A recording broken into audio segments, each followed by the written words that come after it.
اليوم باكل معاكم كبة بطاط ولحم. أول شيء أكيد مع الصوص.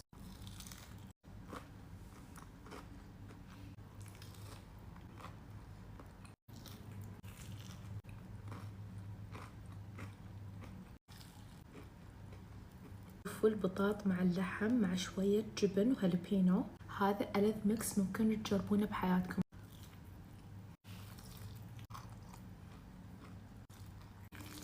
تقييمي أكيد 10 من 10، مليون من 10، خيال.